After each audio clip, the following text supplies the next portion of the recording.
What if peace in the world began with the peace inside your own heart? If peace truly begins within, what happens when we start praying from peace instead of for it? Welcome to the Angelscapes podcast, where you're encouraged to uncover and develop a direct connection with your soul's power, wisdom, and spiritual intuition that is ready to blossom. We'll explore new ideas, compelling tips, and real steps to help you learn simple spiritual practices. We're a safe place to learn more about accessing your soul's power with education and spiritual wholeness that could bring more clarity to your life. Now here's your host, a practicing medium, Akashic Records practitioner, spirit artist, coach, and mentor, Dr. Reverend Nancy Smith. Hello, this is Angelscapes, and I'm your host, Nancy Smith, your guide to living a soul-powered life. And you are invited to join my Facebook group called Soul Powered Living, where we can continue discussions, just like I've started on these podcasts, and would love to hear more from you. So in this episode, we're going to have a discussion about the power of how praying for peace can change the world. And we're going to talk about the metaphysical reason for that. What if we prayed from peace instead of for it? Metaphysically, there is no world outside of us. What we see out there is a collective reflection of what we hold within ourselves. What would it be like if we all realized that we could change the collective fear, the collective conflicts and hatred by adding to the collectives from our own spiritual higher vibration of clear and precise love, compassion, balance, grace, and wisdom? And let's talk about how to do that. This is a podcast for those of us who are watching the chaos in the world and wondering, what can I possibly do? At first, it's hard to know what you could possibly do, but if you could understand or kind of work with the concept that there is no world outside of us, and that's can sound strange and even a little impossible, and I often have a hard time wrapping my head around that. But what it means is that the world we see around us is a collective projection of our meaning all of humanity, collective inner landscapes, our loves, our fears, our hopes, our conflicts, all kind of meet together in one big collective mindset. Every event, every person, every story that stirs emotions within you, whether there's joy or pain, is a mirror reflecting something within our shared consciousness as human beings. So by the way, that collective consciousness that many people are talking about, this is not the first time this concept's ever been brought forward, but this collective consciousness that many people are talking about belongs to you as much as it belongs to everyone else. So you get to add your 2 cents in a conscious, precise way, or unconsciously, you're constantly adding your fear, your doubt, your conflict, your anxiety, and you could have a choice. We can have that choice, that space in between feeling a big feeling and reacting to it. We can take a pause. What are we going to add to our lives? What in our unconscious self, our conscious self vibrates out to the collective consciousness of all humanity. It's like thought is energy. Thought precedes reality. And have you ever been in like a space or a room, or maybe you have pets where they're all wound up. They're running back and forth. There's been some arguments in the house, or somebody's making them, excited. And then you have somebody walk into the room that is peaceful, that is grounded, that has a sense of calmness about them. And you can watch the pets, the dogs or cats, whatever. You could watch your pets or your small children respond to that energy and have them shift into a much calmer state. That is the collective unconsciousness. That is the reaction to all the thoughts and the emotions, the big feelings that are coming together to create kind of a soup. And so I'm asking you to take a look at what it means to take responsibility for your own thoughts and feelings. Not the heavy, guilt-ridden responsibility, but bringing yourself into a place within your awareness where you're able to respond to some of these big emotions, these big chaotic situations and fears and bad behavior or demonic thinking and action. When we take responsibility for our thoughts and feelings, we take our place in the healing of the world. I'll talk more about this concept of responsibility. If it's not about taking a burden, it's not about taking a burden on, it's about responding to a need. And this is part of what we do to create peace in the world. Because the world is in a critical place, we need to see that we are in a critical place. The world is in a massive shift because we, individually, as well as the big picture of humanity, is in a massive shift. And the thoughts that chaos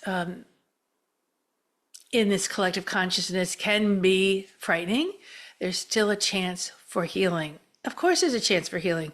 As you sit in your life right now, as you stand and walk through your life, there's always a chance for healing.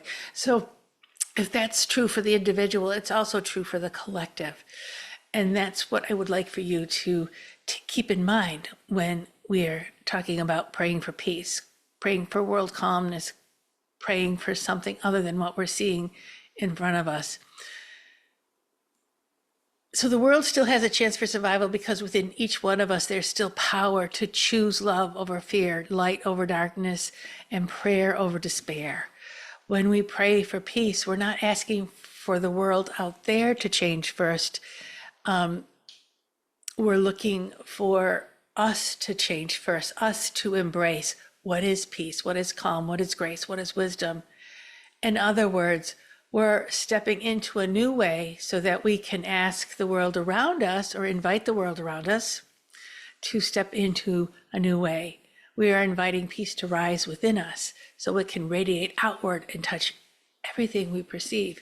So as we pray for peace and we're still in massive conflict with something in our lives, we're in a where I haven't paid my bills yet, or I'm fighting with my partner, or my kids aren't getting along, and yet we ask the world to have peace. We aren't in the place of power of affecting a change. We're in a place of duality, a place of conflict. So to really pray for the peace and to invite the world to step into a peace, we first have to step into that calm, grounding, peaceful, and aware that love is the source. Love is the source that we lean into and we use to expand and promote our lives. So let's sit with that. If the world is our collective projection, then every moment of inner forgiveness, every breath of compassion, every choice we meet fear with love, that is inviting a different energy into our lives and a different lifestyle into our lives.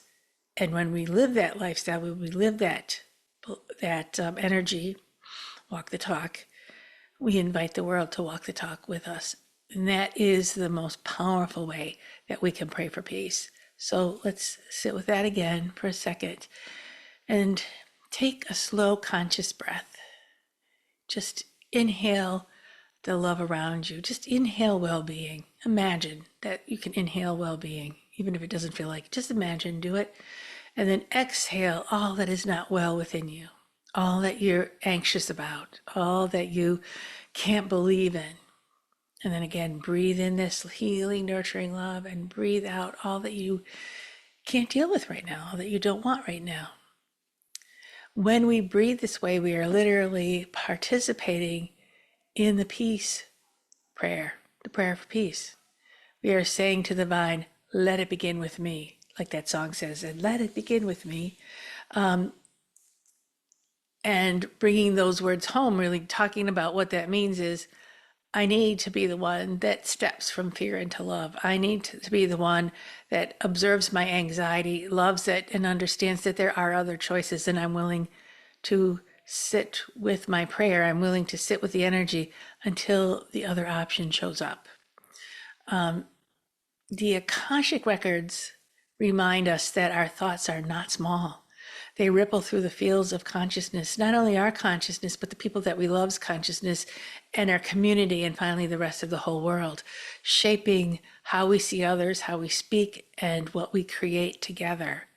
So when anger rises or despair seems to take hold, we can ask a powerful question.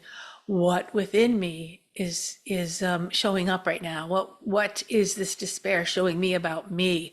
What part of me is asking to be returned to love? And I need to make the choice of where that turn is. Where is that return to love? And where, kind of like, where did I get off the path of that? We don't necessarily need to analyze it. We just need to know, get the map back to that unconditional love that is the divine love that leads us to a high level of creativity.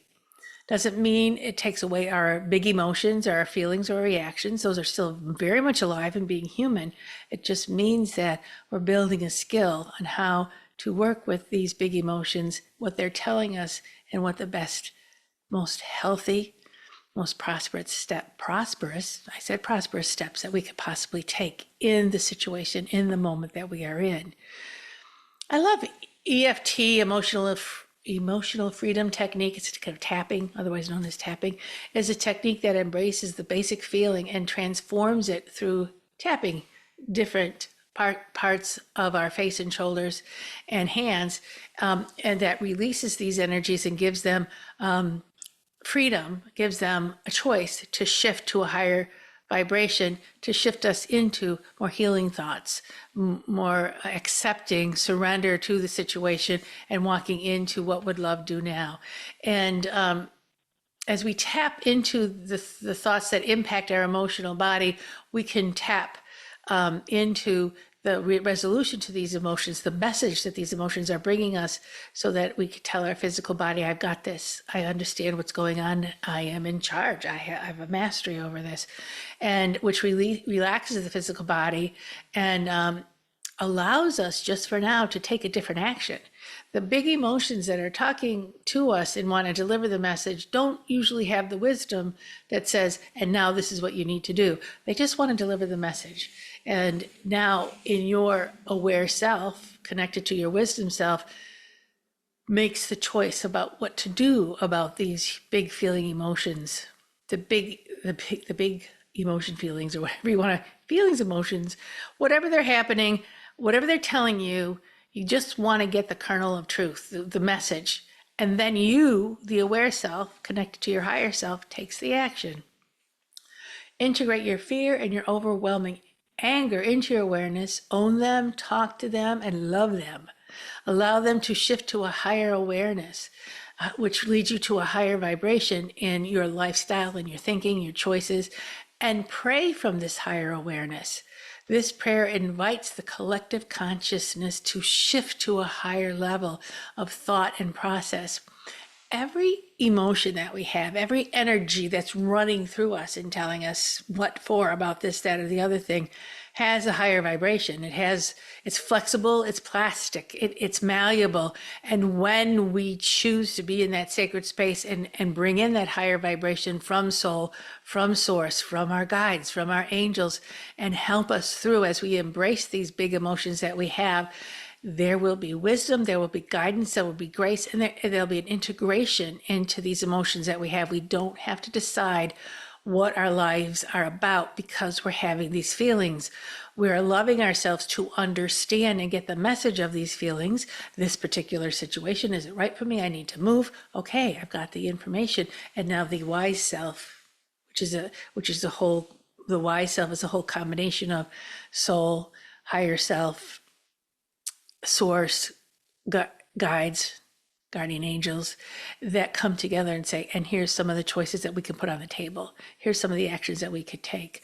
So you own it, meaning these big emotions, you own them, you love them, and you watch it go and transform as you introduce these emotions and these decisions into this higher vibration. And introducing it into these big emotions, into a higher vibration is what I'm telling you. That's how you love it. You accept it, you love it, and it's like Care Bear stare, sending it love, surrendering to, yes, I know you feel this way. Yes, I know you've made these decisions around these big feelings, but we're in a situation now where we're praying for peace, where we want something different in our life. So I'm going to love you, and we're going to sit together until the vibration of love shifts us to a new place. We're not denying how we feel. We're not throwing the baby out with the bathwater. We're watching ourselves and our emotions grow and transform as we pour higher power into it. This is where prayer becomes action. It's not passive, and it's deeply creative. Sitting in front of the news, for instance, can be just, it could drive us out of our minds. When we see the images that are being sent to us through our screen, whether it's a computer screen or a TV screen or a smartphone screen, as we see these images and it breaks our hearts, or it just pushes us off center, we need to come back to center and come into active praying. It's not passive, this act of praying. It's deeply creative, because the creativity is you're shifting the energy into something else besides what you were just presented to by the media.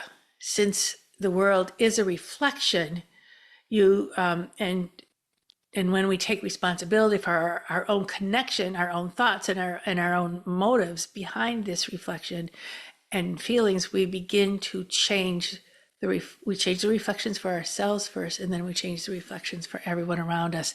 And we're not changing anybody else. We're not changing anybody else's thoughts. We are shifting to a new thought process that is vibrating out and inviting others to vibrate along with it. The law of vibration talks about when you have different vibratory things in the room, the vibrations of everything is vibrating, will want to match the higher vibration that's in the room in whatever manner that they grow towards matching that vibration. And so, being the observer, being the shaman, being the healer, we simply observe the vibrations, and we observe the vibrations that are coming up from within ourselves. And once something is observed, it changes. So if we're going to be one of the conduits for change, it needs to be at a high vibration rate, and we're the only ones that can move ourselves into that loving high vibration rate, and we can do it as we pray. So today, as we pray, let's remember peace isn't a condition of the world, it's a condition of the heart. And the heart, when aligned with spirit, becomes a bridge between heaven and earth. And may your inner world be a temple of peace, and may that peace ripple outward into your home, your relationships, into our shared collective dream that we call our world. If this message speaks to you in your heart, I invite you to share it, or join by joining me in the Soul Powered Living community on Facebook, and let me know how this is working for you. Let me know what you're doing with the different vibrations within yourself, how you're praying, where we will continue to work creating peace within ourselves, so this peace can rapidly move out to those that we love, out to the community, and beyond. Prayer is no small thing. So I want to kind of tell you an allegory, something I was thinking about when I was writing this podcast. Is like, imagine what we love in our lives. Imagine things that we just get such a kick out of, we appreciate, that we need, even to a point where that brings us calm and peace. And I want you to imagine that you love a beautiful lawn, a perfect green lawn, no weeds, it's perfectly cut, it's well manicured, and it just calms you. It makes you feel good about your life, and you would love this happiness, this peace that you feel inside of yourself, to go out to all the rest of the neighbors so that they could clean up their crabgrass in their lawns, and you don't have to worry about crabgrass in your lawn if they fix the crabgrass in their lawn. So you're going to step into praying that may we all have green lawns in our houses, in our neighborhood. And as you pray, and prayer is receiving as much as it's giving a thought, as you pray, for this green lawn effect, you begin to receive information through your heart. If you're paying attention, if you're doing the prayer correctly, you're aligned with the flow of life, and you start to feel information or feel a flow back at you that says, I like the clover to grow and blossom in my yard. I like the dandelions to blossom because I enjoy watching the bees or the hummingbirds or the butterflies eat off of these beautiful flowers that are coming up from my lawn. They don't seem to come up anywhere else. So no mow May is what we call it out here in the north, but I'm going to allow more of a natural feeling in my lawn. And then maybe another thought will come very gently into you that says, I can't put those chemicals into my lawn because I lost a dog last year, my little puppy. Went out and played, and I just couldn't keep him into my yard, and he went into the neighbor's yard and got poisoned, and he didn't last more than 24 hours. Or my toddler is allergic to everything under the sun, and so I'm not going to add any extra chemicals into the outdoors, and I want my toddler outside and fresh and healthy and happy. So as you're praying about your vision of perfection, again, prayer is reciprocity. What goes in, there's energy that comes back. You're getting information about the dream and the vision that you want to create and how it isn't working for everybody. It's so, as it's not working for everybody, is your prayer for peace working for people, or is it asking people to align with you? Are you just aligning with you, or are you aligning yourself with the natural law? Are you aligning yourself with that higher power that's trying to speak to you, that's trying to tell you, here's another way of living, here's another way of looking at it? Often, hopefully this allegory makes a little bit of sense to you, but oftentimes when people pray for peace and they have their version of how things should happen so everyone can be happy and that kind of thing, their vision is too limiting or doesn't take in all of the essence of all of the energies that are participating in this chaos that is causing guilt, conflict, war. So I'm inviting you to move into the energy of peace, of what it feels like to be calm, what it feels like to be wise, what it feels like to be in a state of grace. And as you pray for peace, remember what that feels like to you, and don't put your thoughts of what peace should look like. Here's what it feels like to me. I'm sharing it with everybody around me without giving the shoulds, the rules, or the expectations. Step back and allow the flow to happen and see what shifts in your life. See what shifts around you as you put aside the lists of what peace is into, here's what the energy of peace, when I'm in the flow of it, feels like to me. And I want to stay in this flow of this energy, of this peace, of this calm, of this balance, of this well-being, and let it vibrate out. So our prayers for the whole world are not small things. They're very important. They are the greatest contributions we can make to the healing and the rebirth of a war-torn society, of a war-torn world. Clearly, we cannot be in conflict with ourselves, but when danger rises, you can and I can visualize a prayer for a sacred exchange where conflict meets compassion, where fear meets understanding. When the danger arises, go to compassion. Go to understanding. What is it that I'm not understanding in this place? What am I not understanding about myself? When the world feels loud and insanity is crazy and shadow, this darkness is falling over all the things that we do in our lives, so we think that it's somebody else's darkness. Say to yourself, I can choose to become calm and radiate calmness in the midst of all that I'm experiencing right now. When others speak from anger and fear, you can be wisdom and light. Not the wisdom and light you think it should be, but the wisdom of life that's aligned with that natural law, that's aligned with that higher power, that is bigger than you, that is bigger than your thoughts and your expectations. Because our human resources alone aren't enough, our thoughts and our decisions and our designs aren't enough to counter the evil that's in our streets and in our minds, we must partner with God, that higher source, with the divine. There is more than enough to bring balance and compassion when we partner with the divine. There is many resources of love and abundance that will change everything as we align ourselves to this higher power. Not to what we think this higher power should be, but align to this higher power where we surrender to the flow of natural law and we allow ourselves to take action around the truth as the natural law presents itself to us. Not the laid out goal and plan of here's what we're going to do to make peace, but here is the energy of it and here's my alignment with it. Oftentimes, we see that there's opposites. This is a world of duality. This is a world of opposites. And we feel if we explain, or we see people feel that if they can explain their point of view, that the opposite, the opposing thought will line up with them. And that is often not the case, because in those people, or in your idea of what the balance is, or what the answer is, or what the list is to find peace, it's not taking into account the opposing position.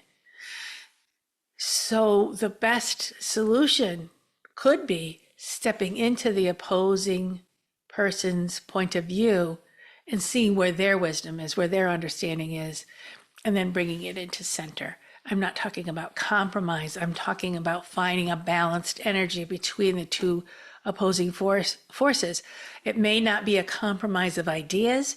It may be a shifting to a brand new energy that has nothing to do with the ideas that are both sides are spewing out. It has to do with understanding a balance in nature, a balance of love, a balance of that higher power. We invite change through praying from that God place that has that third answer, or has that higher level answer that isn't necessarily taking a corner or lining up a series of lists. It's an energy of resource. It's an energy of creation, creativity. It's an energy of divine love. And oftentimes we forget those beautiful aspects of creation and divine love when we are in our opposing corners. We see limiting thoughts. We see that our resources are low. We see starvation, fear, loss. And when we're in that place, understand that you are not with that divine resources where everything is possible. There's a Sufi teaching that says, take the pickaxe and tear down this house to find the treasure at its foundation. 100 new houses can be built from the wealth that lies buried beneath the house that you are standing in. The house that you are standing in is an old way of being. The beliefs that no longer work, the defenses that once protected can now confine you and limit you, or they can confine the ones that you love and the people that you are in relationship with you, because you're standing in those beliefs. And sometimes the people that we love the most, we don't even let them enter our house. They cannot see, or they cannot partake in the misery of you standing in this old house that's falling apart. The old house is breaking apart. It's breaking you. All the while you're standing on the greatest treasure ever. Uncover the treasure in your life. Because you know what?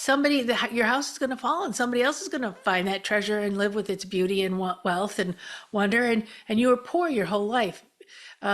You didn't dare find it because you didn't dare look beneath the foundation, which would mean that you needed to take down the house, take apart the house. So go look in your basement, which is where you tucked your spirit and your soul in there, which is your inner world, and own your life fully. Ask your soul to show you where the treasures are, the gifts of your life given to you by the highest power. They're waiting for you to discover them, and in your fear and in your beliefs. And some of them, they've been passed to you. Honestly, somebody gave them to you, or told you this is how it is. And they had their own fears and their own anger and their own frustration. And they said, if you live this set of rules, we will have peace on earth. And you believed it. And ever since you believed them, you have not had any peace in your life whatsoever. So learn to forgive, learn to choose love, learn to move forward, and learn what is it that the divine source, your soul, has gifted you in this lifetime that you're overlooking. When one heart turns towards peace, truly turns towards peace, the world will shift. Even it's just a little small part of the world, if even a small part of the world, if it's shifting, the world is shifting. When many hearts turn together, the world begins again. And this is what I mean when I say when we pray from peace instead of praying for peace, for our idea of what peace is, we become that peace. We let go of the old house, the old beliefs, and we stand in that amazing miracle, and we offer that up as a prayer.